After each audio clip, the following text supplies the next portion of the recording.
ਸਤਿ ਸ਼੍ਰੀ ਅਕਾਲ। ਤੁਸੀਂ ਜੁੜੇ ਹੋਏ ਹੋ ਪੰਜਾਬੀ ਰੇਡੀਓ ਯੂਐਸਏ ਦੇ ਨਾਲ ਤੇ ਮੈਂ ਹਾਂ ਪ੍ਰਵੀਨ ਸ਼ਰਮਾ ਲੈ ਕੇ ਹਾਜ਼ਰ ਹਾਂ ਪ੍ਰੋਗਰਾਮ ਖਬਰ ਤੇ ਨਜ਼ਰ ਪ੍ਰੋਗਰਾਮ ਦੇ ਵਿੱਚ ਕੀ ਅਹਿਮ ਤੇ ਕਈ ਖਾਸ ਖਬਰਾਂ ਨੂੰ ਲੈ ਕੇ ਚਰਚਾ ਕਰਨ ਦੇ ਲਈ ਜੁੜ ਚੁੱਕੇ ਨੇ ਪੰਜਾਬ ਤੋਂ ਸੀਨੀਅਰ ਪੱਤਰਕਾਰ ਉੱਗੇ ਲੇਖਕ ਅਤੇ ਸਰਗਰਮ ਸਮਾਜਿਕ ਕਾਰਕੁਨ ਦੀਪਕ ਸ਼ਰਮਾ ਚਨਾਰਥਲ ਜੀ। ਸ਼ਰਮਾ ਸਤਿ ਸ਼੍ਰੀ ਅਕਾਲ, ਸਵਾਗਤ ਹੈ ਜੀ ਪੰਜਾਬੀ ਰੇਡੀਓ ਯੂਐਸਏ ਤੇ ਜੀ। ਸਤਿ ਸ਼੍ਰੀ ਅਕਾਲ ਪ੍ਰਵੀਨ ਜੀ, ਸਾਰੇ ਦਰਸ਼ਕਾਂ ਨੂੰ ਸਰੋਤਿਆਂ ਨੂੰ ਪਿਆਰ ਭਰੀ ਸਤਿ ਸ਼੍ਰੀ ਅਕਾਲ। ਸਤਿ ਸ਼੍ਰੀ ਅਕਾਲ ਜੀ। ਪ੍ਰੋਗਰਾਮ ਦੇ ਵਿੱਚ ਅੱਗੇ ਵਧਣ ਤੋਂ ਪਹਿਲਾਂ ਧੰਨਵਾਦ ਕਰਦੇ ਚਲੇ ਸਪਾਂਸਰਸ ਦਾ ਜਿਹੜੇ ਜ਼ਰੀਆ ਬਣਦੇ ਨੇ ਇਹਨਾਂ ਪ੍ਰੋਗਰਾਮਾਂ ਨੂੰ ਤੁਹਾਡੇ ਤੱਕ ਪਹੁੰਚਾਉਣ ਦੇ ਲਈ। ਖਾਲਸਾ ਇੰਸ਼ੋਰੈਂਸ ਏਜੰਸੀ ਵਾਲੇ ਜਿਨ੍ਹਾਂ ਤੋਂ ਤੁਸੀਂ ਹਰ ਤਰੀਕੇ ਦੀ ਇੰਸ਼ੋਰੈਂਸ ਲੈ ਸਕਦੇ ਹੋ। ਇੰਸ਼ੋਰੈਂਸ ਬਾਰੇ ਪਤਾ ਕਰਨ ਲਈ ਇਹਨਾਂ ਦਾ ਨੰਬਰ ਹੈ 408-272-2500। ਇਹ 1992 ਤੋਂ ਲਗਾਤਾਰ ਇੰਸ਼ੋਰੈਂਸ ਬਿਜ਼ਨਸ ਦੇ ਵਿੱਚ ਸ਼ਾਨਦਾਰ ਸੇਵਾਵਾਂ ਦੇ ਰਹੇ ਨੇ ਤੇ ਅਮਰੀਕਾ ਭਰ ਦੇ ਵਿੱਚ ਇੰਸ਼ੋਰੈਂਸ ਕਰਦੇ ਨੇ। ਓਬਾਮਾ ਕੇਅਰ, ਮੈਡੀਕੇਅਰ ਜਾਂ ਫਿਰ ਕਵਰਡ ਕੈਲੀਫੋਰਨੀਆ ਬਾਬਤ ਪਾਲਿਸੀ ਕਰਵਾਉਣ ਦੇ ਲਈ ਸਲਾਹ ਲੈਣ ਦੇ ਲਈ ਅੱਜ ਹੀ ਕਾਲ ਕਰੋ 408-272-2500 ਤੇ। ਟਰਕੀਆਨਾ ਇਮੀਗ੍ਰੇਸ਼ਨ ਲਾ ਫਰਮ ਵਾਲੇ ਜੇ ਟਰਕੀਆਨਾ ਟੋਰਨ ਟਰਕੀਆਨਾ ਦੇ ਨਾਲ ਤੁਸੀਂ ਯੂਐਸ ਇਮੀਗ੍ਰੇਸ਼ਨ ਬਾਬਤ ਕੋਈ ਵੀ ਸਲਾਹ ਕਰਨੀ ਹੈ, ਕੋਈ ਵੀ ਸਵਾਲ ਪੁੱਛਣਾ ਤੇ ਇਹਨਾਂ ਦਾ ਨੰਬਰ ਹੈ 4159090503। ਗੁਰਦੀਪ ਸਿੰਘ ਬਿਰਦੀ ਕਲੋਵਿਸ, ਮਨਦੀਪ ਸਿੰਘ ਸੈਨ ਹੋਜ਼ੇ, ਓਮਕਾਰ ਸਿੰਘ ਫਰੈਜ਼ਨੋ, ਗੁਰਨਾਮ ਸਿੰਘ ਐਂਟੀਲੋਪ, ਜਰਨੈਲ ਸਿੰਘ ਸਿਆਟਲ, ਮਨਦੀਪ ਢਿੱਲੋਂ ਯੂਨੀਵਰਸਿਟੀ ਤੇ ਲਾਲੀ ਸਿੰਘ ਗਰੇਵਾਲ ਫਰੀਮਾਉਂਟ ਤੋਂ। ਇਹਨਾਂ ਸਾਰੇ ਹੀ ਸਪਾਂਸਰਸ ਦਾ ਬਹੁਤ-ਬਹੁਤ ਧੰਨਵਾਦ। ਤੇ ਜੇਕਰ ਤੁਸੀਂ ਵੀ ਪੰਜਾਬੀ ਯੂਐਸਏ ਦੇ ਇਹਨਾਂ ਪ੍ਰੋਗਰਾਮਾਂ ਨੂੰ ਸਪਾਂਸਰ ਕਰਨਾ ਚਾਹੁੰਦੇ ਹੋ ਤਾਂ ਸਟੂਡੀਓ ਦਾ ਨੰਬਰ ਹੈ 408-272-5200। ਅੱਜ ਦਾ ਇਹ ਖਬਰ ਤੇ ਨਜ਼ਰ ਪ੍ਰੋਗਰਾਮ ਸਾਲ 2026 ਦੀ 27 ਮਈ ਦਾ ਪ੍ਰੋਗਰਾਮ ਹੈ ਤੇ ਦਿਨ ਅੱਜ ਬੁੱਧਵਾਰ ਹੈ। ਖਬਰਾਂ ਦੇ ਵੱਲ ਆਈਏ ਤੇ ਸ਼ੁਰੂਆਤ ਕਰੀਏ ਸ਼ਰਮਾ ਜੀ ਮਾਨ ਸਾਹਿਬ ਤੋਂ। ਮਾਨ ਸਾਹਿਬ ਦੇ ਜਿਹੜੇ ਪੰਥਕ ਪਹਿਰੇਦਾਰ ਨੇ ਉਹਨਾਂ ਦਾ ਜਿਹੜਾ ਸਾਥ ਛੱਡਣ ਵਾਲਾ ਸਵਾਲ ਹੈ ਜੀ, ਉਹ ਕਿਵੇਂ ਪੈਦਾ ਹੋ ਗਿਆ, ਕਿੱਥੋਂ ਪੈਦਾ ਹੋ ਗਿਆ?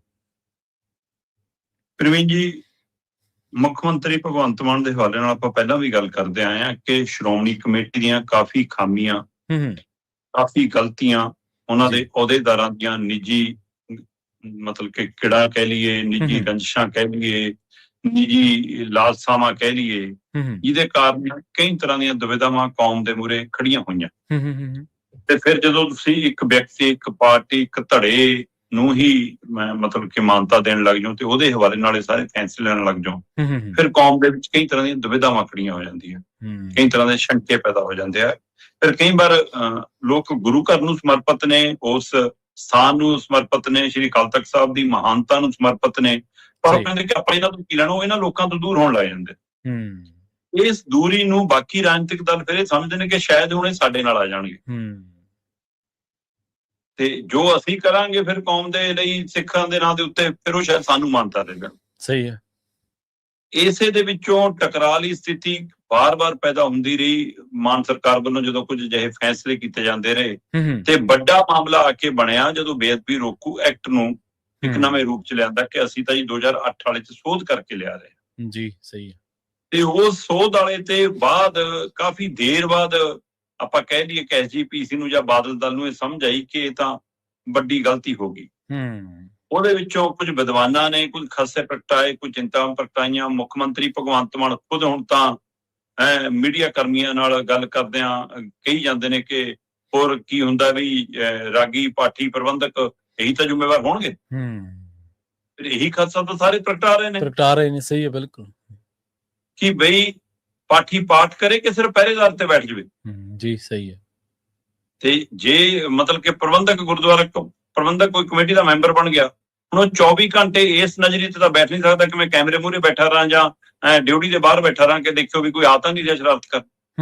ਮਤਲਬ ਅਸੀਂ ਕਿਸ ਤਰ੍ਹਾਂ ਦੇ ਵਰਤਾਰੇ ਵੱਲ ਜਾ ਰਹੇ ਹਾਂ। ਠੀਕ ਹੈ, ਜ਼ਿੰਮੇਵਾਰੀਆਂ ਨੇ ਉਹਨਾਂ ਦੀਆਂ, ਸੇਵਾ ਸੰਭਾਲ ਕਰਨੀ ਜੇ ਉਹਨਾਂ ਦੀ ਜ਼ਿੰਮੇਵਾਰੀ ਹੈ ਤਾਂ ਉਹ ਜ਼ਿੰਮੇਵਾਰੀ ਤੋਂ ਭੱਜ ਨਹੀਂ ਸਕਦੇ, ਪਰ ਤੁਸੀਂ ਉਸ ਨੂੰ ਕਾਨੂੰਨ ਦੇ ਦਾਇਰੇ 'ਚ ਪਹਿਲਾਂ ਹੀ ਮੰਨ ਕੇ ਚੱਲੋ ਕਿ ਤੂੰ ਹੀ ਦੋਸ਼ੀ ਹੋਏਗਾ।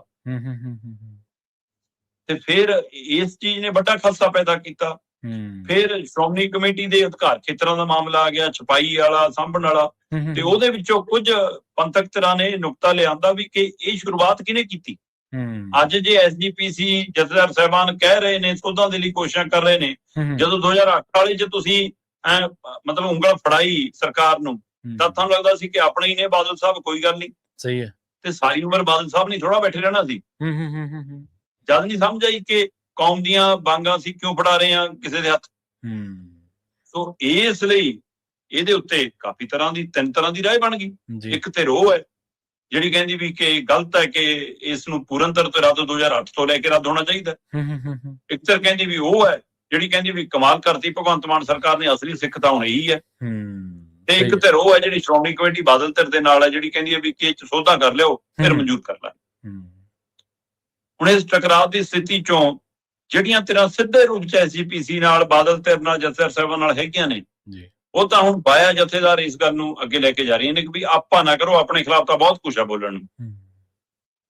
ਵੈਸੇ ਤਾਂ ਜਥੇਦਾਰ ਸਾਹਿਬਾਨ ਦੀ ਪ੍ਰਵਾਨਤਾ ਤੇ ਅਜੇ ਵੀ ਸਵਾਲ ਖੜੇ ਨੇ ਕਿ ਕਿਵੇਂ ਮਾਨਤਾ ਮਿਲੀ, ਕਿਵੇਂ ਨਹੀਂ ਮਿਲੀ, ਪਰ ਉਸ ਸਥਾਨ ਦੇ ਜਿਸ ਸਥਾਨ ਦੀ ਉਹਨਾਂ ਨੂੰ ਸੇਵਾ ਮਿਲੀ ਹੈ ਉਹਦੇ ਮਾਨਤਾਨ ਦੇ ਵਜੋਂ ਸਾਰੇ ਕਹਿੰਦੇ ਵੀ ਜੇ ਜਥੇਦਾਰ ਨੇ ਕਿਹਾ ਤਾਂ ਹੁਣ ਮੁੱਖ ਮੰਤਰੀ ਨੂੰ ਬਾਅਦ ਚ ਲੈਣਾ ਚਾਹੀਦਾ। ਸਹੀ, ਉਹ ਵੀ ਤਾਂ ਯੂ ਟਰਨ ਲੈਣ ਦੇ ਮਾਹਰ ਤੋਂ ਹਰ ਗੱਲ ਚ ਯੂ ਟਰਨ ਮਾਰਦੇ ਹੋ, ਇੱਕ ਹੋਰ ਯੂ ਟਰਨ ਹੋ ਜਾਊਗਾ, ਫਿਰ ਕੀ ਹੋ ਜਾਊਗਾ? ਕਹਿ ਦੋ ਵੀ ਕਿ ਆਓ ਜੀ ਪੰਥਕ ਧਿਰਾਂ ਨੂੰ ਬੁਲਾ ਲਓ, ਸਾਂਝੀ ਰਾਏ ਬਣਦੀ ਹੈ ਜਿਹੜੀ ਆਪਾਂ ਸਹਿਮਤ ਹੋ ਜਾਂਦੇ। ਪਰ ਮੁੱਖ ਮੰਤਰੀ ਭਗਵੰਤ ਮਾਨ ਤਾਂ ਕਹਿੰਦੇ ਵੀ ਜੋ ਮਾਨਤਾ ਮੈਨੂੰ ਮਿਲੀ ਹੈ ਇਸ ਕਾਨੂੰਨ ਬਣਾਉਣ ਤੋਂ ਬਾਅਦ ਹੋਰ ਕਿਸੇ ਨੂੰ ਕਦੇ ਮਿਲੀ ਹੋ ਨਹੀਂ ਏਦਾਂ ਦੀ ਕੌਮ ਦੇ ਵਿੱਚ। ਅੱਛਾ, ਮੈਂ ਤਾਂ ਸ਼ੁਕਰਾਨਾ ਯਾਤਰਾ ਕੱਢਿਆ ਆ, ਮੇਰੇ ਤਾਂ ਸਰੋਪਾ ਹੀ ਇੰਨੇ ਪੈ ਗਏ, ਮੈਨੂੰ ਤਾਂ ਇੰਨੀਆਂ ਮਤਲਬ ਕਿ ਕਿਰਪਾਨਾਂ ਭੇਂਟ ਹੋ ਗਈਆਂ, ਤੇ ਮੈਂ ਤਾਂ ਪੁੱਛੋ ਨਾ ਪੁੱਛੋ ਅਸਲੀ ਸਿੱਖ ਲੀਡਰ ਮੈਂ, ਚਾਹੇ ਬਾਣੇ ਪੱਖੋਂ, ਸਰੂਪ ਪੱਖੋਂ, ਮਰਿਆਦਾ ਪੱਖੋਂ ਤੁਸੀਂ ਹੋ ਕਿ ਨਹੀਂ ਹੋ, ਇੱਕ ਸਵਾਲ ਵੱਖਰੀ ਤਰ੍ਹਾਂ ਦਾ ਖੜਾ ਹੈ, ਪਰ ਉਹ ਕਹਿੰਦੇ ਮੈਨੂੰ ਮਾਨਤਾ ਮਿਲ ਗਈ। ਹੁਣ ਇਹ ਸਭ ਦੇ ਵਿੱਚ ਚਾਹੇ ਉਹ ਵਡਾਲਾ ਹੋਰੀ ਸੀਗੇ ਜਿਹੜੇ ਰਾਗੀ ਸਿੰਘ ਰਹੇ ਨੇ, ਉਹ ਪ੍ਰਚਾਰਕ, ਸਿੱਖ ਪ੍ਰਚਾਰਕ, ਉਹਨਾਂ ਵੱਲੋਂ ਚਾਹੇ ਸਾਥ ਦਿੱਤਾ ਗਿਆ ਹੋਵੇ, ਚਾਹੇ ਗਿਆਨੀ ਰਘੁਵੀਰ ਸਿੰਘ ਹੋਰਾਂ ਵੱਲੋਂ ਦਿੱਤਾ ਗਿਆ ਹੋਵੇ, ਚਾਹੇ ਬਾਬਾ ਬਲਵੀਰ ਸਿੰਘ 96 ਕਰੋੜੀ ਨਿਹੰਗ ਜਥੇਬੰਦੀ ਦੇ ਮੁਖੀ ਉਹਨਾਂ ਵੱਲੋਂ ਦਿੱਤਾ ਗਿਆ ਹੋਵੇ, ਜਾਂ ਕੁਝ ਹੋਰ ਸ਼ਖਸੀਅਤਾਂ, ਉਹਨਾਂ ਚੋਂ ਕੁਝ ਸ਼ਖਸੀਅਤਾਂ ਤਾਂ ਹੁਣ ਬਾਹਰਲੇ ਮੁਲਕਾਂ ਨੂੰ ਤੁਰ ਗਈਆਂ। ਸਹੀ ਹੈ। ਕੁਝ ਕਹਿੰਦੇ ਜੀ ਗਿਆਨੀ ਰਘੁਵੀਰ ਸਿੰਘ ਮਾਨ ਇਕੱਲੇ ਹੀ ਨੇ, ਜਥਾ ਤਾਂ ਹੀ ਨਹੀਂ ਕੋਈ ਨਾਲ, ਤੇ ਕਹਿੰਦੇ ਲੈ ਦੇ ਕੇ ਜੀ ਜੇ ਬਾਬਾ ਬਲਵੀਰ ਸਿੰਘ ਦੀ ਗੱਲ ਕਰਦੇ ਉਹ ਤਾਂ ਕੱਲ ਧਾਮੀ ਨਾਲ ਬੈਠ ਕੇ ਕਹਿ ਗਏ, ਅੱਛਾ ਅਸੀਂ ਪੜ੍ਹਿਆ ਨਹੀਂ ਸੀ, ਹੁਣ ਪੜ੍ਹ ਲੈਂਦੇ ਹਾਂ, ਫਿਰ ਦੇਖ ਲੈਂਦੇ ਕੀ ਕਰਾਉਣ ਦੀ ਲੋੜ ਹੈ। ਅੱਛਾ, ਠੀਕ ਆ, ਅਜੇ ਪੜ੍ਹਿਆ ਵੀ ਨਹੀਂ। ਕੱਲ ਬਾਬਾ ਬਲਵੀਰ ਸਿੰਘ ਹੋਰਾਂ ਨੂੰ ਧਾਮੀ ਸਾਹਿਬ ਕਹਿੰਦੇ ਮੈਂ ਤਾਂ ਸੱਦਾ ਦੇਣ ਆਇਆ ਸੀ ਜੀ, 31 ਤਰੀਕ ਦਾ ਸੀ ਜਿਹੜਾ ਵੱਡਾ ਇਕੱਠ ਰੱਖਿਆ। ਸ਼੍ਰੋਮਣੀ ਗੁਰਦੁਆਰਾ ਪ੍ਰਬੰਧਕ ਕਮੇਟੀ ਨੇ 31 ਤਰੀਕ ਨੂੰ ਵੱਡਾ ਇਕੱਠ ਸੱਦ ਲਿਆ, ਕੌਮ ਦਾ, ਕੌਮ ਦੀਆਂ ਸੰਸਥਾਵਾਂ ਦਾ, ਕੌਮ ਦੇ ਵਿਦਵਾਨਾਂ ਦਾ, ਬੁੱਧੀਜੀਵੀਆਂ ਦਾ, ਐਸਜੀਪੀਸੀ ਦਾ, ਸਾਰੇ ਨੁਮਾਇੰਦਿਆਂ ਦਾ। ਉਹਦੇ ਵਿੱਚ ਉਹ ਕਹਿੰਦੇ ਉਦਾਸੀ ਵੀ ਆਉਣਗੇ, ਉਹਦੇ ਵਿੱਚ ਨਿਰਮਲੇ ਵੀ ਆਉਣਗੇ, ਉਹਦੇ ਵਿੱਚ ਵੱਖ-ਵੱਖ ਕਾਰਸੇ ਵਾਲੇ ਬਾਬੇ ਵੀ ਆਉਣਗੇ, ਨਿਹੰਗ ਜਥੇਬੰਦੀਆਂ ਵੀ ਆਉਣਗੀਆਂ, ਸਿੱਖ ਸੰਸਥਾਵਾਂ, ਸਿੱਖ ਸੰਪਰਦਾਵਾਂ, ਅਖੰਡ ਕੀਰਤਨੀ ਜਥੇ, ਹੋਰ ਸਾਰੇ, ਉਹ ਸਾਰਿਆਂ ਨੂੰ ਅਸੀਂ ਸੱਦੇ ਦੇ ਰਹੇ ਹਾਂ। ਅਸੀਂ ਤਾਂ ਠੀਕ ਹੈ, ਸਾਡਾ ਖੁੱਲ੍ਹਾ ਹੈ, ਅਸੀਂ ਉੱਥੇ ਇਸ ਗੱਲ ਦੇ ਉੱਤੇ ਫਿਰ ਬਾਬਾ ਬਲਵੀਰ ਸਿੰਘ ਨਾਲ ਵੀ ਮੁਲਾਕਾਤ ਕੀਤੀ ਅਤੇ ਉਹ ਨਾਲ ਬੈਠ ਗਏ। ਉਹਨਾਂ ਨੇ ਪ੍ਰੈਸ ਕਾਨਫਰੰਸ ਇਕੱਠੀ ਕਰ ਲਈ ਧਾਮੀ ਸਾਹਿਬ ਨਾਲ ਕਿ ਵੀ ਇਹ ਤਾਂ ਜੇ ਇਹੋ ਜਿਹਾ ਕੁਛ ਹੋਊਗਾ ਤਾਂ ਫਿਰ ਅਸੀਂ ਪੜ੍ਹ ਕੇ ਇਹਨੂੰ ਦੁਬਾਰਾ ਸੋਧ ਕਰਾਉਣ ਦੀ ਗੱਲ ਕਰਾਂਗੇ। ਇਹਦਾ ਮਤਲਬ ਕੀ ਵਿਕਟ ਡੇਗ ਲਈ ਕੀ ਇਹ ਹੁਣ ਉਧਰ ਵਾਲੇ ਇੱਧਰ ਆ ਕੇ ਬੈਠਣਗੇ? ਸਹੀ ਹੈ। ਜਿਹੜੇ ਪੰਥਕ ਸਹਾਰਿਆਂ ਦੇ ਸਹਾਰੇ ਉੱਡ ਰਹੇ ਸੀ ਭਗਵੰਤ ਮਾਨ, ਕਿ ਉਹ ਖੰਭ ਕੁਤਰੇ ਗਏ। ਸਹੀ ਹੈ। ਸੋ ਇਸ ਨੂੰ ਕਈ ਨਜ਼ਰੀਏ ਤੋਂ ਦੇਖਿਆ ਜਾ ਰਿਹਾ ਕਿ ਵੈਸੇ ਅਕਸਰ ਇਹ ਗੱਲ ਹੁੰਦੀ ਹੈ ਕਿ ਚੁਣੀਆਂ ਹੋਈਆਂ ਸਰਕਾਰਾਂ ਧਾਰਮਿਕ ਕੰਮਾਂ 'ਚ ਉਵੇਂ ਸਿੱਧੇ ਦਖਲ ਨਾ ਦੇਣ ਤਾਂ ਚੰਗਾ ਹੁੰਦਾ, ਕਿਉਂਕਿ ਜੇ ਤੁਹਾਡੇ ਕੋਲ ਉਸ ਚੀਜ਼ ਦੀ ਪਹਿਰੇਦਾਰੀ ਕਰਨ ਦੇ ਲਈ ਚਿਹਰੇ ਮੋਹਰੇ ਵੀ ਨਹੀਂ ਹੈਗੇ ਫਿਰ ਦਿੱਕਤ ਬਹੁਤ ਆਉਂਦੀ। ਸਹੀ ਹੈ, ਬਿਲਕੁਲ। ਆਮ ਆਦਮੀ ਪਾਰਟੀ ਕੋਲ ਕੁਲਤਾਰ ਸਿੰਘ ਸੰਧਵਾ ਤੋਂ ਬਾਅਦ ਦੱਸ ਦਿਓ ਮੈਨੂੰ ਕੋਈ ਹੋਰ ਇਹੋ ਜਿਹਾ ਚਿਹਰਾ ਜਿਹਦੀ ਸਿੱਧੇ ਰੂਪ 'ਚ ਦਿਖਦਾ ਵੀ ਹੋਵੇ ਕੋਈ, ਜਾਂ ਜਿਹੜੇ ਹੈਗੇ ਵੀ ਨੇ ਉਹਨਾਂ ਨੂੰ ਤੁਸੀਂ ਜਿੰਨਾ ਕਹੋਗੇ ਉਹਨਾਂ ਕਰ ਲੈਣਗੇ, ਉਹ ਤੋਂ ਵੱਧ ਉਹ ਜਾ ਨਹੀਂ ਸਕਦੇ। ਸਹੀ ਹੈ। ਸੋ ਜਾਂ ਤਾਂ ਅੰਮ੍ਰਿਤਸਰ ਵਾਲੇ ਨੇ ਉਹਨਾਂ ਨੂੰ ਪਹਿਲਾਂ ਸੀ ਕੈਬਨਿਟ 'ਚੋਂ ਬਾਹਰ ਕਰੀ ਬੈਠੇ ਹੋ, ਤੇ ਪਰ ਉਹਨਾਂ ਤਾਂ ਉੱਥੇ ਆਪਣਾ ਮਸਲਾ ਬਣਿਆ ਹੋਇਆ ਜੀ ਕਿ ਸਾਰੇ ਮੈਂਬਰ ਹੈਗੇ ਨੇ ਕਿ ਨਹੀਂ, ਉਹਨਾਂ ਦੇ ਅੰਮ੍ਰਿਤਧਾਰੀ ਕਾੜਾ ਪ੍ਰਕਾਸ਼ ਕਰਦੇ ਕਿ ਨਹੀਂ ਕਰਦੇ, ਉਹ ਤਾਂ ਉੱਥੇ ਇਹ ਵੀ ਮਾਮਲਾ। ਸਹੀ ਹੈ। ਤੇ ਇਸ ਲਈ ਹੁਣ ਫਿਰ ਇੱਧਰ ਨੂੰ ਜਾਣਾ ਕਿਵੇਂ ਹੈ, ਇਹ ਮੁੱਖ ਮੰਤਰੀ ਭਗਵੰਤ ਮਾਨ ਦੀ ਚੁਣੌਤੀ ਵੀ ਬਣ ਰਿਹਾ। ਤੇ ਉਧਰ ਅਗਲੇ ਕਹਿੰਦੇ ਅਸੀਂ ਤਾਂ ਰਾਜਪਾਲ ਤੱਕ ਪਹੁੰਚ ਕਰ ਲਈ ਕਿ ਸੌਦਾ ਤਾਂ ਅਸੀਂ ਉਧਰੋਂ ਵੀ ਕਰਵਾ ਲਾਂਗੇ ਕਹਿ ਕੇ। ਸੋ ਕੀ ਭਗਵੰਤ ਮਾਨ ਹੁਣ ਇਸ ਮਸਲੇ ਤੇ ਖੁਦ ਘਿਰਦੇ ਨਜ਼ਰ ਆ ਰਹੇ ਨੇ, ਜਾਂ ਹੁਣ ਐਸਜੀਪੀਸੀ ਇਸ ਨਜ਼ਰ ਚ ਆਈ ਕਿ ਤੁਸੀਂ ਬਣਾਉਣਾ ਚਾਹੁੰਦੇ ਸੀ ਮੁੱਦਾ, ਹੁਣ ਅਸੀਂ ਬਣਾਉਨੇ ਆ। ਤੇ ਕੀ ਪੰਜਾਬ ਦੀਆਂ 2027 ਦੀਆਂ ਵਿਧਾਨ ਸਭਾ ਚੋਣਾਂ ਪੰਜਾਬ ਦੇ ਸਥਾਨਕ ਮਸਲਿਆਂ ਦੀ ਬਜਾਏ ਧਾਰਮਿਕ ਮੁੱਦਿਆਂ ਤੇ ਲੜੀਆਂ ਜਾਣਗੀਆਂ? ਸਹੀ ਹੈ। ਤੇ ਉਹ ਧਾਰਮਿਕ ਟਕਰਾਅ ਦੇ ਵਿੱਚੋਂ ਫਿਰ ਸੂਬੇ ਦਾ, ਕੌਮ ਦਾ ਕਿਹੋ ਜਿਹਾ ਫਾਇਦਾ ਤੇ ਕਿਹੋ ਜਿਹਾ ਨੁਕਸਾਨ, ਇਹਦੀ ਕੋਈ ਸਮੀਖਿਆ ਕਰੂਗਾ ਕਿ ਨਹੀਂ ਕਰੂਗਾ, ਇਸ ਸਵਾਲ ਵੱਡਾ ਖੜਾ। ਪਰ ਇੱਕ ਵਾਰ ਭਗਵੰਤ ਮਾਨ ਦੇ ਲਈ ਮੈਨੂੰ ਲੱਗਦਾ 31 ਤਰੀਕ ਦਾ ਪੰਥਕ ਇਕੱਠ ਚੁਣੌਤੀ ਬਣ ਸਕਦਾ। ਅੱਗੇ ਵੀ ਤੁਸੀਂ ਤਾਂ ਚਰਚਾ ਕੀਤੀਆਂ ਨੇ ਵੀ ਜਿਹੜੇ ਲੋਕਲ ਚੋਣਾਂ ਹੋਈਆਂ ਉਹਨਾਂ ਚੋਂ ਲੋਕਲ ਮੁੱਦੇ ਗਾਇਬ ਨੇ, ਜੇ ਕੋਈ ਜ਼ਿਮਨੀ ਚੋਣਾਂ ਹੋਈਆਂ ਨੇ ਉਹਨਾਂ ਚੋਂ ਪੰਜਾਬ ਦੇ ਮੁੱਦੇ ਗਾਇਬ ਨੇ, ਜਾਂ ਹੋਰ ਵਿਧਾਨ ਸਭਾ ਚੋਂ ਪੰਜਾਬ ਦੇ ਮੁੱਦੇ ਗਾਇਬ ਨੇ, ਤੇ ਹੌਲੀ ਹੌਲੀ ਇਹ ਪੰਥਕ ਇਸ਼ੂ ਵੀ ਗਾਇਬ ਹੁੰਦੇ ਜਾ ਰਹੇ ਨੇ ਜੀ, ਜਿਹੜੇ ਹਿਸਾਬ ਨਾਲ ਸਾਡੇ ਲੀਡਰਾਂ ਦੀ ਕਾਰਕਰਦਗੀ ਹੈ। ਅਗਲੀ ਗੱਲ, ਜਿਵੇਂ ਆਪਾਂ ਵੋਟਾਂ ਪੈਣ ਦਾ ਜ਼ਿਕਰ ਕੀਤਾ, ਵੋਟਾਂ ਘੱਟ ਪੈਣ ਦਾ ਮਤਲਬ ਕੀ ਕੱਢ ਗਏ ਜੀ? ਚੋਣਾਂ ਤੋਂ ਲੋਕਾਂ ਦਾ ਮੋਹ ਭੰਗ ਹੋ ਰਿਹਾ ਜਾਂ ਲੋਕ ਦਲ ਬਦਲੀਆਂ ਤੋਂ ਔਖੇ ਨੇ ਜੀ? ਪ੍ਰਵੀਨ ਜੀ, 63.94% ਪੋਲਿੰਗ ਹੋਈ ਆ ਜੀ। ਮਤਲਬ 41-42 ਦੇ ਡਿਗਰੀ ਦੇ ਨੇੜੇ ਤੇੜੇ ਤਾਪਮਾਨ ਹੋਵੇ ਤੇ ਇਹੋ ਜਿਹੇ ਤਾਪਮਾਨ ਦੇ ਵਿੱਚ ਮਤਲਬ ਕਈ ਥਾਵਾਂ ਤੋਂ 42 ਦੇ ਪਾਰ ਜਾ ਰਿਹਾ, ਕਈ ਥਾਂ 42 ਡਿਗਰੀ ਦੇ ਗੇੜ 'ਚ ਹੈ ਜੀ। ਉਸ ਤਾਪਮਾਨ ਦੇ ਵਿੱਚ ਵੀ ਜੇ 63.94 ਲਗਭਗ ਆਪਾਂ ਸਿੱਧਾ ਕਿ 64% ਦੀ ਵੋਟ ਪੋਲ ਹੋ ਜਾਵੇ ਤਾਂ ਇਹ ਥੋੜੀ ਨਹੀਂ, ਔਰ ਉਹ ਵੀ ਸ਼ਹਿਰੀ ਵਰਗ ਦੀ।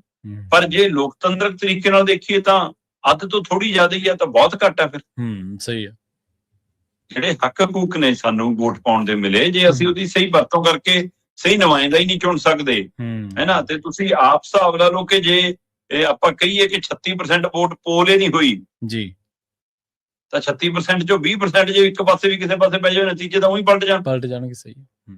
ਤਾਂ ਇਹਦਾ ਮਤਲਬ ਇਹ ਨਤੀਜਿਆਂ ਨੂੰ ਫਿਰ ਤੁਸੀਂ ਨਤੀਜੇ ਸਮਝਣਾ ਜਿਹੜੇ ਆਉਣਗੇ 29 ਤਰੀਕ ਨੂੰ ਕੱਲ ਨੂੰ। ਹੁਣ ਇਸ ਨੂੰ ਇੱਕ ਹੋਰ ਪਹਿਲੂ ਨਾਲ ਸਮਝਣ ਦੀ ਲੋੜ ਜੀ। ਸ਼ਹਿਰੀ ਵਰਗ ਨੂੰ ਸੁਚੇਤ ਵਰਗ ਮੰਨਦੇ ਨੇ ਸਾਡੇ ਲੋਕ। ਕਹਿੰਦੇ ਜੀ ਇਹ ਸਿਆਣੇ ਹੁੰਦੇ ਨੇ, ਕਾਰੋਬਾਰੀ ਹੁੰਦੇ ਨੇ, ਇਹ ਬਾਬੂ ਹੁੰਦੇ ਨੇ, ਪੜ੍ਹੇ ਲਿਖੇ ਹੁੰਦੇ ਨੇ। ਉਹਦੇ ਵਿੱਚ ਹੁਣ ਸ਼ਹਿਰੀ ਦਾ ਮਤਲਬ ਕੱਲਾ ਹਿੰਦੂ ਨਹੀਂ ਰਹਿ ਗਿਆ। ਹੁਣ ਸ਼ਹਿਰੀ ਦਾ ਮਤਲਬ ਕੱਲਾ ਖੱਤਰੀ ਭਾਈਚਾਰਾ, ਬਾਣੀਆ ਭਾਈਚਾਰਾ ਨਹੀਂ ਰਹਿ ਗਿਆ ਜੀ। ਸ਼ਹਿਰ ਦੇ ਵਿੱਚ ਕਸਬੇ ਵੀ ਆ ਗਏ ਹੈ ਨਾ। ਜਿਵੇਂ ਹੁਣ ਨਗਰ ਕੌਂਸਲ ਦੀਆਂ ਮਤਲਬ 75-74 ਦੇ ਕਰੀਬ ਨਗਰ ਕੌਂਸਲ ਦੀਆਂ ਚੋਣਾਂ ਦੇ ਵਿੱਚ ਛੋਟੇ ਕਸਬੇ ਵੀ ਨੇ ਸਾਡੇ, ਹੁਣ ਤਾਂ ਸ਼ਹਿਰਾਂ ਦੇ ਵਿੱਚ ਵੀ ਬਰਾਬਰ ਬਾਕੀ ਭਾਈਚਾਰੇ ਦੀਆਂ ਦੁਕਾਨਾਂ ਵੀ ਵੱਡੀ ਗਿਣਤੀ 'ਚ ਨੇ ਸਾਰੀਆਂ ਨੇ। ਸੋ ਇਸ ਲਈ ਸਮੁੱਚੇ ਸ਼ਹਿਰੀ ਖੇਤਰ ਨੂੰ ਸਮਝਿਆ ਜਾਂਦਾ ਕਿ ਇਹ ਕਾਰੋਬਾਰੀ ਦੇ ਹਿਸਾਬ ਨਾਲ ਹੈ ਨਾ, ਕੰਮਕਾਜ ਦੇ ਹਿਸਾਬ ਨਾਲ, ਆਪਣੇ ਇਲਾਕੇ ਦੀਆਂ ਮਸਲਿਆਂ ਦੇ ਹਿਸਾਬ ਨਾਲ ਇਹ ਤੈਅ ਕਰ ਲੈਂਦੇ ਨੇ ਵੀ ਕਿ ਆਪਾਂ ਇਹਦੇ ਨਾਲ ਜਾਣਾ ਜਾਂ ਉਹਦੇ ਨਾਲ ਜਾਣਾ, ਕਿਹੜਾ ਫਾਇਦੇਮੰਦ ਕਿਹੜਾ ਨੁਕਸਾਨ। ਸਹੀ ਹੈ। ਪਰ ਜਦੋਂ ਕਿ ਸਿਆਸੀ ਤੌਰ ਦੇ ਉੱਤੇ, ਚੋਣ ਪ੍ਰਕਿਰਿਆ ਦੇ ਤੌਰ ਦੇ ਉੱਤੇ ਇਹਦੇ ਬਿਲਕੁਲ ਉਲਟ ਹੈ ਵਰਤਾਰਾ। ਜਿਨ੍ਹਾਂ ਨੂੰ ਪੇਂਡੂ ਸਮਝਦੇ ਨੇ, ਗਵਾਰ ਸਮਝਦੇ ਨੇ, ਨਾ ਸਮਝਦੇ ਨੇ, ਉਹ ਵੱਧ ਚੇਤਨ ਨੇ ਵੋਟਾਂ ਦੇ ਮਾਮਲੇ 'ਚ। ਸਹੀ ਹੈ, ਬਿਲਕੁਲ। ਵੋਟਾਂ ਪੈਣ ਦੇ ਵਿੱਚ ਤੁਸੀਂ ਦੇਖ ਲਿਓ ਪਿੰਡਾਂ 'ਚੋਂ ਵੋਟਾਂ ਵੱਧ ਵੀ ਨਿਕਲਣਗੀਆਂ, ਔਰ ਪੂਰੇ ਚਾਅ ਨਾਲ, ਮਤਲਬ ਸਵੇਰੇ 4 ਵਜੇ ਐਨ ਕੁੜਤੇ ਪਜਾਮੇ ਪਾ ਕੇ ਟਿਪ ਟੌਪ ਹੋ ਕੇ ਖੜੇ ਹੁੰਦੇ ਨੇ, ਤਿਆਰੀ ਸਾਰੀ ਰਾਤ ਨੂੰ ਕਰਕੇ ਸੌਂਦੇ ਨੇ। ਸਹੀ ਹੈ। ਤੇ ਇਹ ਫਰਕ ਹੈ। ਸ਼ਹਿਰ ਵਾਲੇ ਸਵੇਰ ਨੂੰ ਫਿਰ ਪਾਣੀ ਵਾਲੇ ਕੈਂਪਰ ਤੇ ਹੈ ਨਾ ਕੱਪੜੇ ਵਿਛਾਉਣ ਦੇ ਲਈ ਮੇਜ਼ਾਂ ਤੇ ਲੱਭਦੇ ਫਿਰਦੇ ਹੁੰਦੇ ਨੇ। ਫਰਕ ਹੈ ਜੀ। ਜੀ ਸਹੀ ਹੈ, ਬਿਲਕੁਲ। ਹੁਣ ਪਿਛਲੀ ਵਾਰ ਇਹੀ ਨਗਰ ਕੌਂਸਲ, ਨਗਰ ਪੰਚਾਇਤੀਆਂ ਚੋਣਾਂ ਦੇ ਵਿੱਚ ਵੋਟ ਪਰਸੈਂਟ ਕਿਤੇ ਜ਼ਿਆਦਾ ਸੀ ਤੇ ਇਸ ਵਾਰ ਕਿਤੇ ਘੱਟ ਹੈ। ਇਹ ਕਿਉਂ ਵਾਪਰਿਆ? ਸਵਾਲ ਇਹ, ਤੁਸੀਂ ਆਹ ਅੰਦਾਜ਼ਾ ਲਾ ਲਓ ਕਿ 73% ਨਗਰ ਨਿਗਮ ਦੀਆਂ, ਮਤਲਬ ਸਾਡੇ ਕੋਲ 12 ਨਗਰ ਨਿਗਮ ਨੇ, 8 ਦੀਆਂ ਵੋਟਾਂ ਹੁਣ ਪਈਆਂ ਨੇ, 4 ਦੀਆਂ ਪਹਿਲਾਂ ਪਿਛਲੀ ਉਹ 'ਚ ਪੈਲੀਆਂ ਅੰਮ੍ਰਿਤਸਰ, ਜਲੰਧਰ, ਲੁਧਿਆਣਾ ਹੈ ਨਾ। ਤੇ ਇਹ ਜਿਹੜੀਆਂ ਬਾਕੀ 8 ਪਈਆਂ ਨੇ ਉਹਨਾਂ 'ਚੋਂ ਮੋਹਾਲੀ ਵੱਡਾ ਸੀ, ਮੋਹਾਲੀ ਉਹ ਸਭ ਤੋਂ ਘੱਟ ਵੋਟ ਪੋਲ ਹੋਈ ਹੈ। ਤੇ ਉਹਦੇ ਮੁਕਾਬਲੇ ਬਠਿੰਡਾ, ਮਾਨਸਾ ਵਾਲੇ ਪਾਸੇ ਜ਼ਿਆਦਾ ਹੋਈ ਹੈ। ਸਹੀ ਹੈ। ਹੁਣ ਇਹ ਨਗਰ ਨਿਗਮ ਦੇ ਵਿੱਚ 2021 ਦੇ ਵਿੱਚ 73% ਵੋਟ ਪੋਲ ਹੋਈ ਸੀ। ਠੀਕ ਹੈ। ਤੇ ਇਸ ਵਾਰ 60% ਵੀ ਨਹੀਂ ਹੋਈ, 59.91% ਵੋਟ ਪੋਲ ਹੋਈ ਹੈ ਇਹਨਾਂ ਨਗਰ ਨਿਗਮਾਂ 'ਚ 8 ਦੇ ਵਿੱਚੋਂ। ਤੇ ਇਹ ਫਰਕ ਆ ਗਿਆ ਜੀ, 13% ਵੋਟ ਘਟ ਗਈ, -13.09%।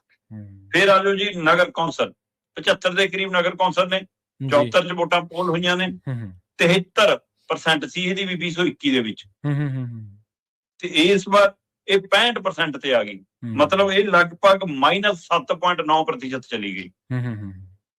ਫਿਰ ਆ ਜਾਓ ਜੀ ਨਗਰ ਪੰਚਾਇਤ, ਇਹ ਲਗਭਗ ਪਿੰਡੂ ਖੇਤਰ ਹੁੰਦੇ ਨੇ ਜਿਹੜੇ ਸ਼ਹਿਰੀ ਰੂਪ ਧਾਰ ਜਾਂਦੇ ਨੇ। ਨਗਰ ਪੰਚਾਇਤ ਉੱਥੇ ਪਿਛਲੀ ਵਾਰ 2021 ਚ 74% ਵੋਟ ਪੋਲ ਹੋਈ ਸੀ। ਠੀਕ ਹੈ। ਮਤਲਬ ਦੋਵਾਂ ਨਗਰ ਨਿਗਮ, ਨਗਰ ਕੌਂਸਲ ਨਾਲੋਂ ਜਦ ਵੀ 1% ਵੱਧ ਸੀ, ਉੱਥੇ 73 ਸੀ, ਉੱਥੇ 74 ਸੀ। ਇਸ ਵਾਰ ਇਹਨਾਂ ਦੋਵਾਂ ਦੀ ਘਟੀ ਹੈ, ਇੱਕ ਦੀ 59% ਰਹਿ ਗਈ, ਇੱਕ ਦੀ 65 ਰਹਿ ਗਈ। ਉਹ 74 ਤੋਂ ਵੱਧ ਕੇ 76 ਹੋ ਗਈ, 2% ਵੱਧ ਪਈ ਹੈ ਫਿਰ ਨਗਰ ਪੰਚਾਇਤ ਦੇ ਵਿੱਚ। ਇੱਥੋਂ ਵੀ ਅੰਦਾਜ਼ਾ ਲੱਗਦਾ। ਸੋ ਕੁੱਲ ਵੋਟ -9.59% ਜੀ, ਮਤਲਬ ਲਗਭਗ 10% ਦੇ ਕਰੀਬ ਵੋਟ ਘੱਟ ਪੋਲ ਹੋਈ ਹੈ। ਹੁਣ ਇਹਦੇ ਮਾਇਨੇ ਕੀ ਨੇ? ਕਿ ਗਰਮੀ ਕਰਕੇ ਵੋਟ ਘੱਟ ਪਾਉਣ ਨਿਕਲੇ ਲੋਕ, ਜਾਂ ਫਿਰ ਉਹ ਕਹਿੰਦੇ ਕਰਨਾ ਕੀ ਹੈ ਜੀ ਚੁਣ ਕੇ ਬੰਦਾ।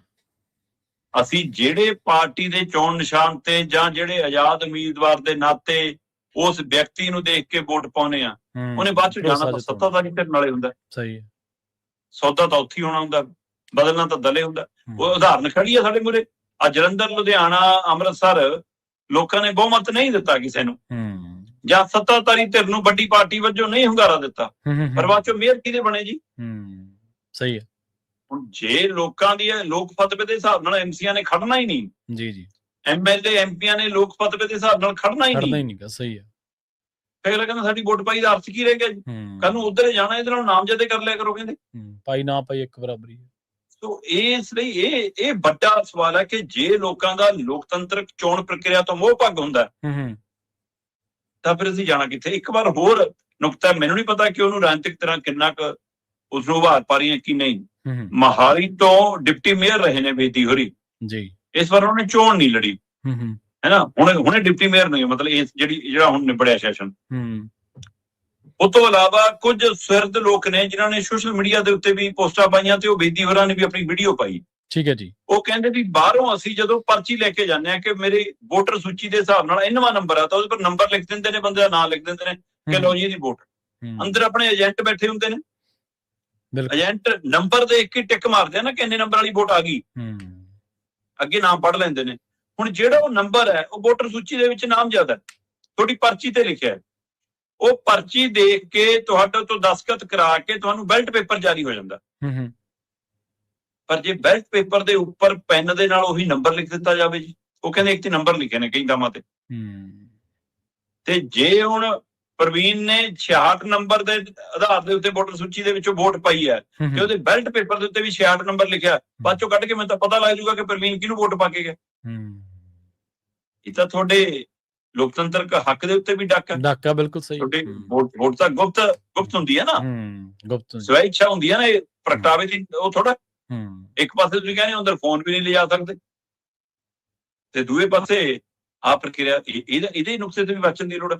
ਸੋ ਇਹ ਸਾਰਾ ਖੇਲ ਵਰਤਾਰਾ ਲੋਕਾਂ ਨੂੰ ਚੋਣ ਬੂਥ ਤੋਂ ਦੂਰ ਕਰ ਰਿਹਾ ਤੇ ਉਹਦੇ ਵਿੱਚੋਂ ਵੱਡਾ ਪਹਿਲੂ ਲੋਕਾਂ ਦੀ ਨਾਰਾਜ਼ਗੀ ਇਹੀ ਹੈ ਕਿ ਲੋਕਾਂ ਦਾ ਬੇਯਕੀਨੇ ਹੋ ਗਏ ਨੇ ਲੋਕ ਰਾਜਨੀਤਿਕ ਤਰ੍ਹਾਂ ਤੋਂ, ਰਾਜਨੀਤਿਕ ਪਾਰਟੀਆਂ ਤੋਂ, ਰਾਜਨੀਤਿਕ ਦਲਾਂ ਤੋਂ, ਰਾਜਨੀਤਿਕ ਆਗੂਆਂ ਤੋਂ।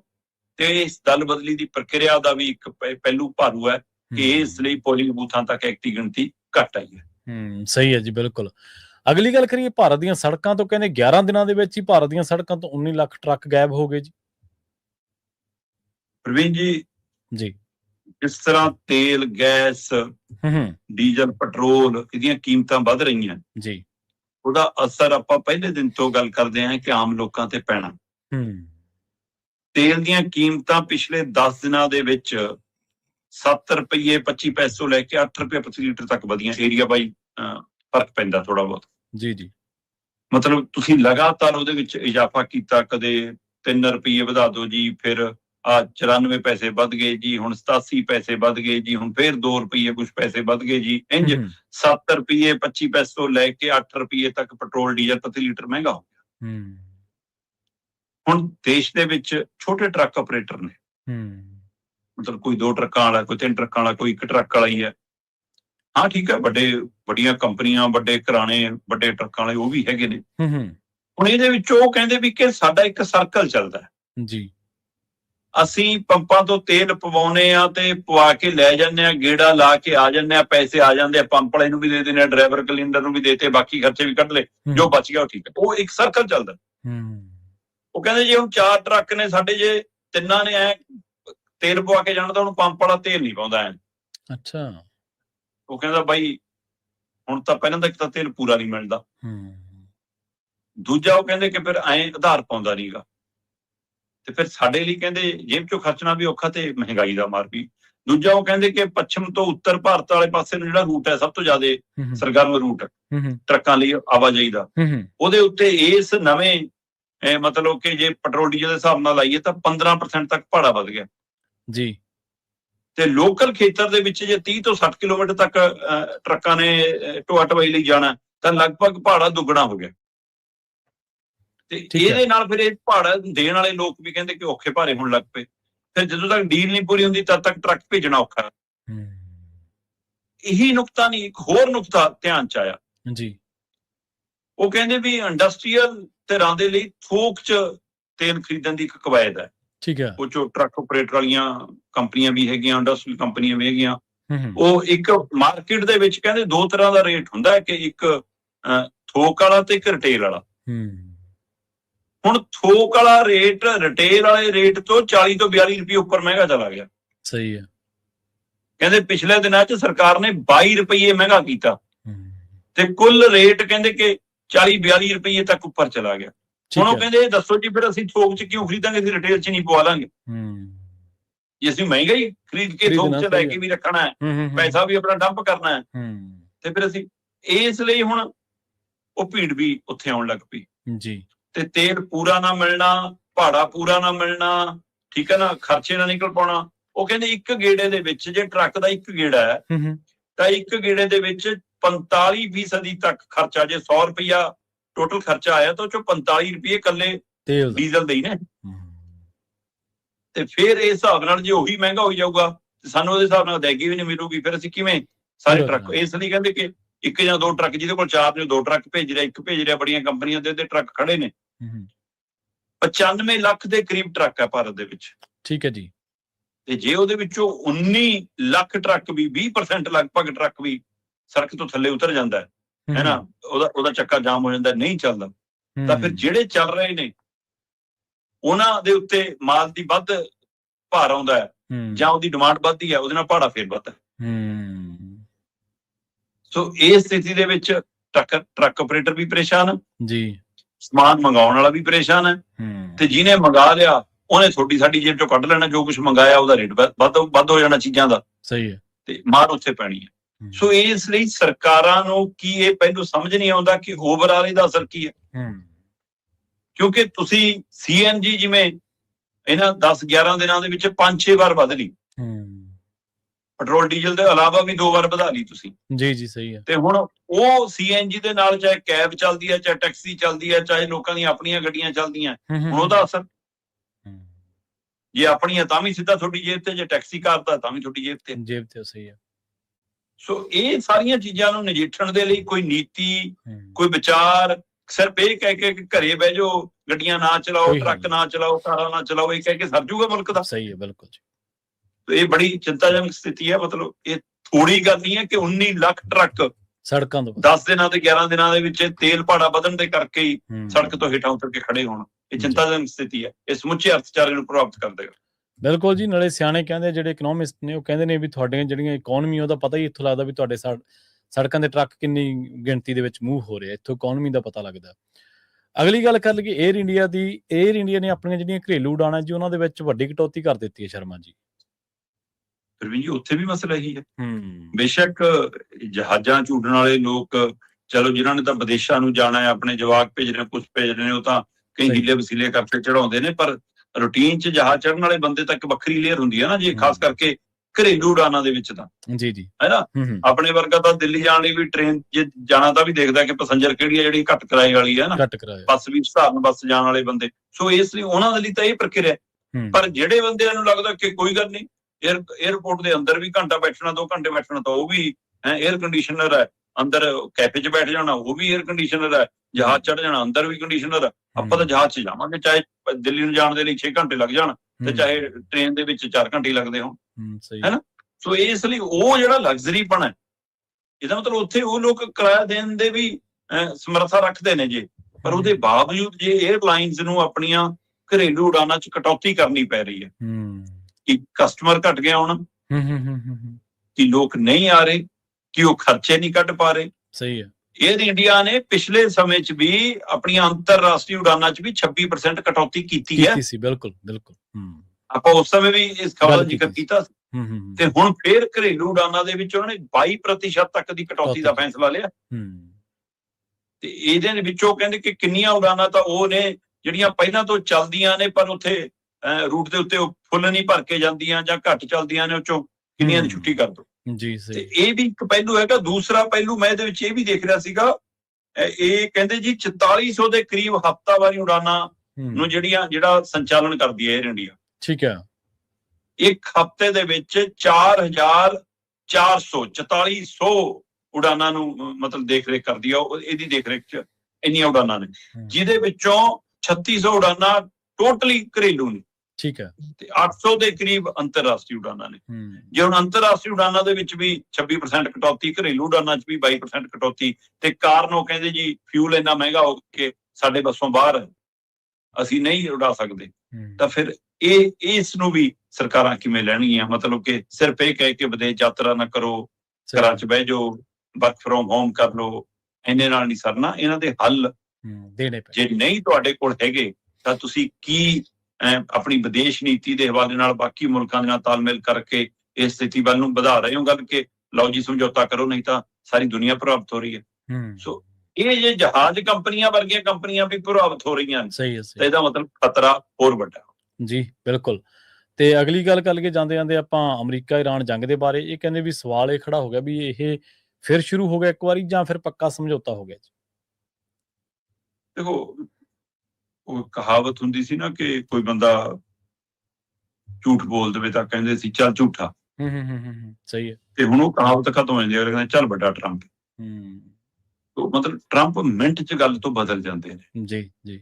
ਅੱਜ ਕੁਛ ਕੱਲ ਕੁਛ ਤੇ ਅਗਲਾ ਉਹ ਫਰਮਾਨ ਕੀ ਆ ਜਾਵੇ ਉਹਨਾਂ ਦਾ ਪਤਾ ਨਹੀਂ ਹੁੰਦਾ। ਇਸ ਲਈ ਇਸ ਗੱਲ ਨੇ ਵੱਡੇ ਸ਼ੰਕੇ ਸ਼ੋਭੇ ਪੈਦਾ ਕੀਤੇ ਨੇ ਕਿ ਗੱਲ ਸਿਰੇ ਚੜ ਕੇ ਵੀ ਚੜੇਗੀ ਕਿ ਨਹੀਂ ਚੜੇਗੀ। ਨਹੀਂ ਚੜੀ। ਸਹੀ। ਇੱਕ ਪਾਸੇ 2 ਦਿਨ ਪਹਿਲਾਂ ਟਰੰਪ ਹੋਰੀ ਕਹਿ ਰਹੇ ਸੀਗੇ ਵੀ ਸਾਡੀ ਤਾਂ ਗੱਲ ਬਣ ਗਈ, ਬਸ ਅਸੀਂ ਸਮਝੌਤਾ ਕਰਨ ਵਾਲੇ ਪਾਸੇ ਆ, ਨਿਬੜ ਗਿਆ, ਸਾਰਾ ਕੁਝ ਹੋ ਗਿਆ। ਪਰ ਇਜ਼ਰਾਈਲ ਅੜ ਗਿਆ। ਹੁਣ ਫੈਸਲਾ ਟਰੰਪ ਨੇ ਕਰਨਾ ਕਿ ਇਜ਼ਰਾਈਲ ਨੇ ਕਰਨਾ? ਕੌਣ ਹਾਵੀ ਹੈ? ਜਿਹੜੀ ਚਰਚਾ ਵੱਡੀ ਹੈ। ਫਿਰ ਤੁਸੀਂ ਗੱਲਾਂ ਸਮਝੌਤੇ ਦੀਆਂ ਕਰ ਰਹੇ ਸੀ ਹਮਲੇ, ਇੱਕ ਵਾਰ ਫਿਰ ਹਮਲੇ ਹੋਏ। ਇਜ਼ਰਾਈਲ ਨੇ ਲਬਨਾਨ ਤੇ ਕੀਤੇ ਨੇ, ਹੈ ਨਾ। ਟਰੰਪ ਦੀਆਂ ਫੌਜਾਂ ਨੇ ਇੱਕ ਵਾਰ ਫਿਰ ਇਰਾਨ ਦੇ ਵਿੱਚ ਕਈ ਥਾਵਾਂ ਦੇ ਉੱਤੇ ਦਾਗਿਆ, ਸਾਰਾ ਕੁਝ ਮਿਜ਼ਾਈਲਾਂ ਦਾਗੀਆਂ। ਤੇ ਉਧਰੋਂ ਇਰਾਨ ਕਹਿੰਦਾ ਤਿਆਰੀ ਸਾਡੀ ਵੀ ਆ ਜਾਓ। ਸਹੀ ਹੈ। ਸਾਡੇ ਲੋਕ ਵੀ ਤਿਆਰ ਨੇ, ਸਾਡੀਆਂ ਫੌਜਾਂ ਵੀ ਤਿਆਰ ਨੇ, ਤੇ ਸਾਡੀਆਂ ਸਰਕਾਰਾਂ ਵੀ ਤਿਆਰ ਨੇ, ਸਾਡੀ ਕੂਟਨੀਤੀ ਵੀ ਤਿਆਰ, ਅਸੀਂ ਸਾਰਾ ਕੁਝ ਤਿਆਰ ਆ ਜਾਓ, ਫਿਰ ਉਵੇਂ ਨਜਿੱਠਾਂਗੇ। ਪਰ ਦੂਸਰੇ ਪਾਸੇ ਇਰਾਨ ਕਹਿੰਦਾ ਵੀ ਸਾਡਾ ਡਰਾਫਟ ਵੀ ਤਿਆਰ ਹੈ ਜੀ। ਉਹਦੇ ਮੀਡੀਆ ਦੇ ਵਿੱਚ ਹੁਣ ਇਹ ਡਰਾਫਟ ਵਾਲੀ ਗੱਲ ਉਭਾਰੀ ਗਈ ਕਿ ਸਾਡਾ ਡਰਾਫਟ ਤਿਆਰ ਹੈ ਜੀ, ਅਸੀਂ ਹੋਰਮੁਰਜ ਵੀ ਖੋਲ ਦੇਣਾ, ਔਰ ਪਹਿਲਾਂ ਵਾਂਗ ਖੁੱਲ ਜਾਣਾ ਜਿਵੇਂ ਪਹਿਲਾਂ ਸੀ, ਸਿਰਫ ਅਮਰੀਕੀ ਜਹਾਜ਼ਾਂ ਨੂੰ ਛੱਡ ਕੇ ਬਾਕੀ ਸਾਰਿਆਂ ਦੇ ਲਈ ਕਹਿੰਦੇ ਕਿ ਅਸੀਂ ਇਹ ਖੋਲ ਦੇਣਾ।